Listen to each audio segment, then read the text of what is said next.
بسم اللہ الرحمن الرحیم۔ اعوذ باللہ من الشیطان الرجیم، بسم اللہ الرحمن الرحیم۔ السلام علیکم۔ آج آپ کا میزبان ڈاکٹر کاشف بشیر تفہیم القرآن سیریز کی قسط نمبر 258 کے ساتھ آپ کے سامنے حاضر خدمت ہے، جس میں ہم انشاءاللہ العزیز سورہ مریم کی آیت نمبر 66 سے لے کر 98 تک کا ترجمہ اور تفسیر آپ کے سامنے پیش کریں گے، اور اس حصے کا موضوع ہے انسان کی کم عقلی۔ اللہ تعالیٰ سے دعا ہے کہ اللہ تعالیٰ ہمیں معاف فرمائے، ہمارے صغیرہ کبیرہ گناہ معاف فرمائے، ہمیں نیک اور سیدھے رستے پہ چلنے کی توفیق عطا فرمائے۔ بسم اللہ الرحمن الرحیم۔ وَيَقُولُ الْإِنسَانُ أَإِذَا مَا مِتُّ لَسَوْفَ أُخْرَجُ حَيًّا۔ ترجمہ: انسان کہتا ہے، کیا واقعی جب میں مر چکوں گا تو پھر زندہ کر کے نکال لایا جاؤں گا؟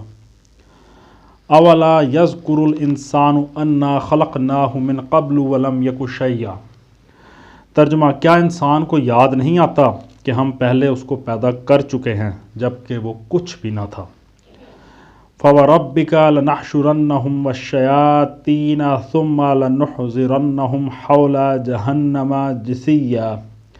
ترجمہ: تیرے رب کی قسم، ہم ضرور ان سب کو اور ان کے ساتھ شیاطین کو بھی گھیر لائیں گے، پھر جہنم کے گرد لا کر انہیں گھٹنوں کے بل گرا دیں گے۔ شیاطین کو بھی گھیر لائیں گے۔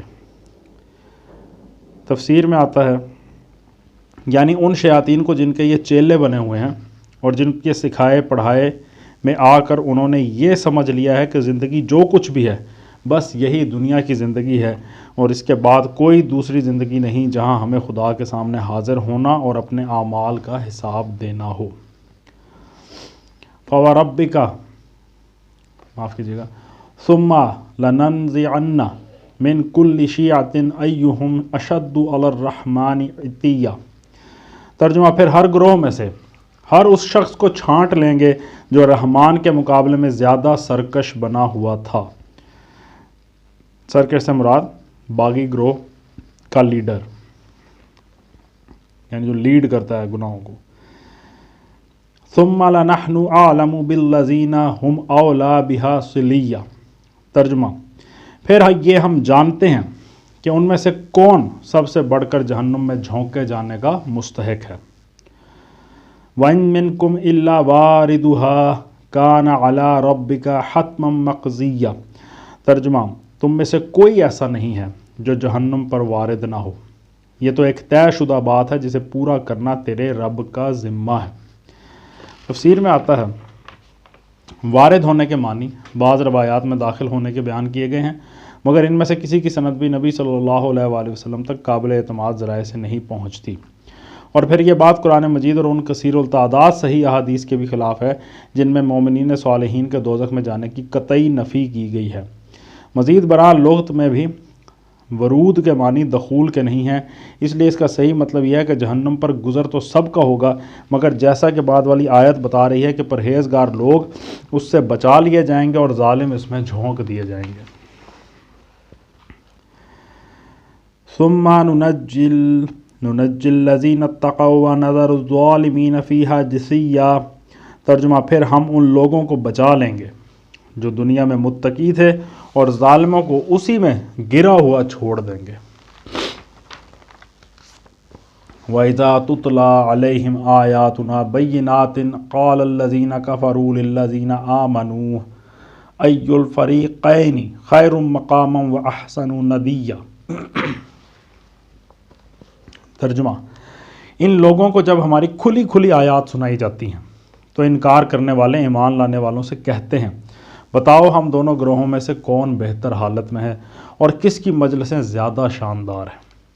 تفسیر میں ہے، یعنی ان کا استدلال یہ تھا کہ دیکھ لو دنیا میں کون اللہ کے فضل اور اس کی نعمتوں سے نوازا جا رہا ہے، کس کے گھر زیادہ شاندار ہیں، کس کا معیار زندگی زیادہ بلند ہے، کس کی محفلیں زیادہ ٹھاٹھ سے جمتی ہیں۔ اگر یہ سب کچھ ہمیں میسر ہے اور تم اس سے محروم ہو تو خود سوچ لو کہ آخر یہ کیسے ممکن تھا کہ ہم باطل پر ہوتے اور یوں مزے اڑاتے اور تم حق پر ہوتے اور اس طرح خستہ و درماندہ رہتے۔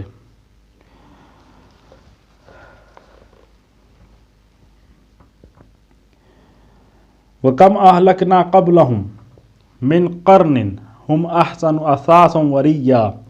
ترجمہ، حالانکہ ان سے پہلے ہم کتنی ہی ایسی قوموں کو ہلاک کر چکے ہیں جو ان سے زیادہ سر و سامان رکھتی تھیں اور ظاہری شان و شوکت میں ان سے بڑی ہوئی تھیں۔ قُلْ مَنْ كَانَ فِي الضَّلَالَةِ فَلْيَمْدُدْ لَهُ الرَّحْمَنُ مَدًّا حَتَّى إِذَا رَأَوْا مَا يُوعَدُونَ إِمَّا الْعَذَابَ وَإِمَّا السَّاعَةَ فَسَيَعْلَمُونَ مَنْ هُوَ شَرٌّ مَكَانًا وَأَضْعَفُ جُنْدًا۔ ترجمہ، ان سے کہو جو شخص گمراہی میں مبتلا ہوتا ہے اسے رحمان ڈھیل دیا کرتا ہے، یہاں تک کہ جب ایسے لوگ وہ چیز دیکھ لیتے ہیں جس کا ان سے وعدہ کیا گیا ہے، خواہ وہ عذاب الہی ہو یا قیامت کی گھڑی، تب انہیں معلوم ہو جاتا ہے کہ کس کا حال خراب ہے اور کس کا جتھا کمزور۔ وَيَزِيدُ اللَّهُ الَّذِينَ اهْتَدَوْا هُدًى وَالْبَاقِيَاتُ الصَّالِحَاتُ خَيْرٌ عِندَ رَبِّكَ ثَوَابًا وَخَيْرٌ مَرَدًّا۔ ترجمہ، اس کے برعکس جو لوگ راہ راست اختیار کرتے ہیں اللہ ان کو راست روی میں ترقی عطا فرماتا ہے، اور باقی رہ جانے والی نیکیاں ہی تیرے رب کے نزدیک جزا اور انجام کے اعتبار سے بہتر ہیں۔ اللہ ان کو راست روی میں ترقی عطا فرماتا ہے۔ تفسیر میں ہے یعنی ہر آزمائش کے موقع پر اللہ تعالیٰ ان کو صحیح فیصلے کرنے اور صحیح راستہ اختیار کرنے کی توفیق بخشتا ہے، ان کو برائیوں اور غلطیوں سے بچاتا ہے، اور اس کی ہدایت اور رہنمائی سے وہ برابر راہ راست پر بڑھتے چلے جاتے ہیں۔ أَفَرَأَيْتَ الَّذِي كَفَرَ بِآيَاتِنَا وَقَالَ لَأُوتَيَنَّ مَالًا وَوَلَدًا۔ ترجمہ، پھر تو نے دیکھا اس شخص کو جو ہماری آیات کو ماننے سے انکار کرتا ہے اور کہتا ہے کہ میں تو مال اور اولاد سے نوازا ہی جاتا رہوں گا۔ تفسیر میں آیا یعنی وہ کہتا ہے کہ تم مجھے خواہ کتنا ہی گمراہ اور بدکار کہتے رہو اور عذاب الہی کے ڈراوے دیا کرو، میں تو آج بھی تم سے زیادہ خوشحال ہوں اور آئندہ بھی مجھ پر نعمتوں کی بارش ہوتی رہے گی۔ میری دولت دیکھو، میری وجاہت اور ریاست دیکھو، میرے نامور بیٹوں کو دیکھو، میری زندگی میں آخر تمہیں کہاں یہ آثار نظر آتے ہیں کہ میں خدا کا مغضوب ہوں۔ یہ مکہ میں کسی ایک شخص کے خیالات نہ تھے، بلکہ کفار مکہ کا ہر شیخ اور سردار اسی خبط میں مبتلا تھا۔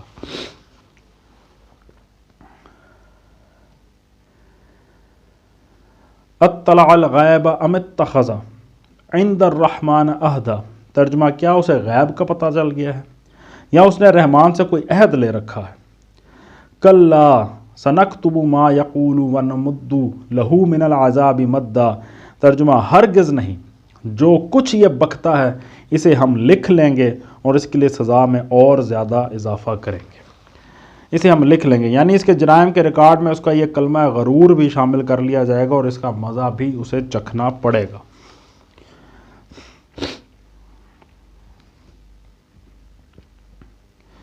وَنَرِثُهُ مَا يَقُولُ وَيَأْتِينَا فَرْدًا۔ ترجمہ، جس سر و سامان اور لاؤ لشکر کا یہ ذکر کر رہا ہے وہ سب ہمارے پاس رہ جائے گا اور یہ اکیلا ہمارے سامنے حاضر ہوگا۔ وَاتَّخَذُوا مِن دُونِ اللَّهِ آلِهَةً لِيَكُونُوا لَهُمْ عِزًّا۔ ترجمہ، ان لوگوں نے اللہ کو چھوڑ کر اپنے کچھ خدا بنا رکھے ہیں تاکہ وہ ان کے پشتیبان ہوں۔ تفسیر میں اصل میں لفظ عزا استعمال ہوا ہے یعنی وہ ان کے لیے سبب عزت ہوں، مگر عزت سے مراد عربی زبان میں کسی شخص کا ایسا طاقتور اور زبردست ہونا ہے کہ اس پر کوئی ہاتھ نہ ڈال سکے، اور ایک شخص کا دوسرے شخص کے لیے سبب عزت بننا یہ معنی رکھتا ہے کہ وہ اس کی حمایت پر ہو جس کی وجہ سے اس کا کوئی مخالف اس کی طرف آنکھ اٹھا کر نہ دیکھ سکے۔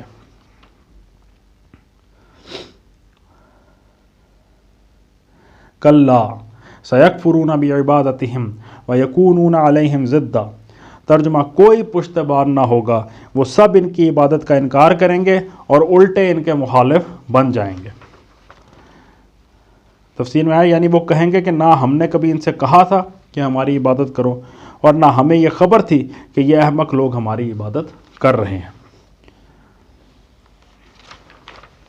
الم ترى انا ارسلنا الشیاطین علی الکافرین تعوذوہم عزا۔ ترجمہ، کیا تم دیکھتے نہیں ہو کہ ہم نے ان منکرین حق پر شیاطین چھوڑ رکھے ہیں جو انہیں خوب خوب مخالفت حق پر اکسا رہے ہیں۔ فلا تعجل علیہم انما نعد لہم عدا۔ ترجمہ اچھا تو اب ان پر نزول عذاب کے لیے بےتاب نہ ہوں، ہم ان کے دن گن رہے ہیں۔ تفسیر میں آیا مطلب یہ ہے کہ ان کی زیادتوں پر تم بے صبر نہ ہو، ان کی شامت قریب آ لگی ہے، پیمانہ بھرا چاہتا ہے، اللہ کی دی ہوئی مہلت کے کچھ دن باقی ہیں، انہیں پورا ہو لینے دو۔ یوم نحشر المتقین الی الرحمن وفدا، ترجمہ وہ دن آنے والا ہے جب متقی لوگوں کو ہم مہمانوں کی طرح رحمان کے حضور پیش کریں گے۔ وَنَسُوقُ الْمُجْرِمِينَ إِلَى جَهَنَّمَ وِرْدًا، ترجمہ وہ اور مجرموں کو پیاسے جانوروں کی طرح جہنم کی طرف ہانک لے جائیں گے۔ لا يملكون الشفاعة إلا من اتخذ عند الرحمن عہدا، ترجمہ اس وقت لوگ کوئی سفارش لانے پر قادر نہ ہوں گے بجز اس کے جس نے رحمان کے حضور سے پروانہ حاصل کر لیا ہو۔ تفسیر میں آئے یعنی سفارش اسی کے حق میں ہوگی جس نے پروانہ حاصل کیا ہو، اور وہی سفارش کر سکے گا جسے پروانہ ملا ہو۔ آیت کے الفاظ ایسے ہیں جو دونوں پہلوؤں پر یکساں روشنی ڈالتے ہیں۔ یہ بات کہ سفارش صرف اسی کے حق میں ہو سکے گی جس نے رحمان سے پروانہ حاصل کر لیا ہو، اس کا مطلب یہ ہے کہ جس نے دنیا میں ایمان لا کر اور خدا سے کچھ تعلق جوڑ کر اپنے آپ کو خدا کے عفو و درگزر کا مستحق بنا لیا ہو، اور یہ بات کہ سفارش وہی کر سکے گا جس کو پروانہ ملا ہو، اس کا مطلب یہ ہے کہ لوگوں نے جن جن کو اپنا شفیع اور سفارشی سمجھ لیا ہے وہ سفارشیں کرنے کے مجاز نہ ہوں گے، بلکہ خدا خود جس کو اجازت دے گا وہی شفاعت کے لیے زبان کھول سکے گا۔ وقال اتخذ الرحمن ولدا، ترجمہ وہ کہتے ہیں کہ رحمان نے کسی کو بیٹا بنایا ہے۔ لقد جئتم شیئا ادا، سخت بہودہ بات ہے جو تم لوگ گھڑ لائے ہو۔ تکاد السماوات یتفطرن منہ وتنشق الارض وتخر الجبال حدا، ترجمہ قریب ہے کہ آسمان پھٹ پڑے، زمین شق ہو جائے اور پہاڑ گر جائیں۔ ان دعوا للرحمن ولدا، ترجمہ اس بات پر کہ لوگوں نے رحمان کے لیے اولاد ہونے کا دعویٰ کیا۔ ان کل من فی السماوات والارض الا آت الرحمن عبدا، ترجمہ رحمان کی یہ شان نہیں ہے کہ وہ کسی کو بیٹا بنائے۔ لقد احصاہم وعدتہم، معاف کیجیے گا، ان کل من فی السماوات والارض الا آت الرحمن عبدا، ترجمہ زمین اور آسمانوں کے اندر جو بھی ہیں سب اس کے حضور بندوں کی حیثیت سے پیش ہونے والے ہیں۔ لقد احصاہم وعدہم عدا، ترجمہ سب پر وہ محیط ہے اور اس نے ان کو شمار کر رکھا ہے۔ وَكُلُّهُمْ آتِيهِ يَوْمَ الْقِيَامَةِ فَرْدًا، ترجمہ سب قیامت کے روز فرداً فرداً اس کے سامنے حاضر ہوں گے۔ إِنَّ الَّذِينَ آمَنُوا وَعَمِلُوا الصَّالِحَاتِ سَيَجْعَلُ لَهُمُ الرَّحْمَنُ وُدًّا، ترجمہ یقیناً جو لوگ ایمان لے آئے ہیں اور عمل صالح کر رہے ہیں ان قریب رحمان ان کے لیے دلوں میں محبت پیدا کر دے گا۔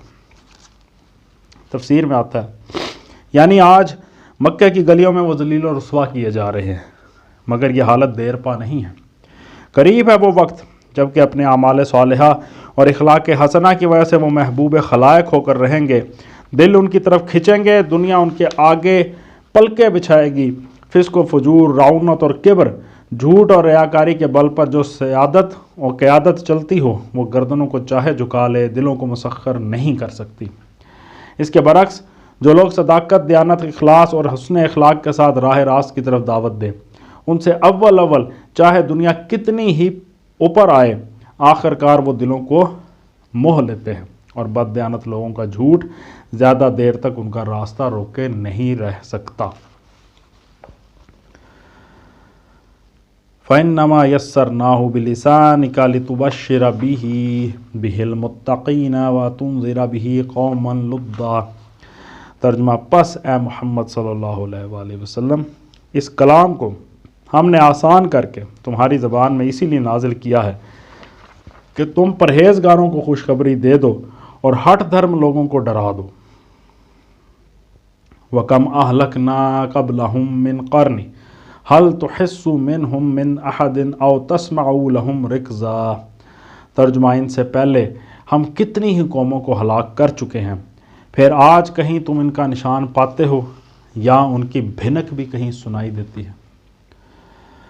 صدق اللہ العلی العظیم۔ الحمدللہ آج ہم نے سورہ مریم کی آیت نمبر 98 تک کا ترجمہ اور تفسیر پر غور کرنے کی کوشش کی ہے۔ الحمدللہ ہم نے سورہ مریم مکمل کر لی ہے، اور بے شک اللہ تعالیٰ واحد ہے اور اس کا کوئی شریک نہیں، وہی ایک ہے جو عبادت کے لائق ہے۔ اور اللہ تعالیٰ سے دعا ہے کہ اللہ تعالیٰ ہمارے دل اور دماغ کو روشن کرے اور ہم اس قرآن مجید کی تعلیمات کو صحیح طرح سے سمجھ سکیں، اس کے مفہوم کو سمجھ سکیں، اور اس کی برکت سے ہماری زندگیوں میں مثبت تبدیلیاں رونما ہوں۔ اسی دعا کے ساتھ آپ سے اجازت چاہیں گے۔ اپنا بہت خیال رکھیں۔ آپ لوگوں کا بہت بہت شکریہ۔ اللہ حافظ۔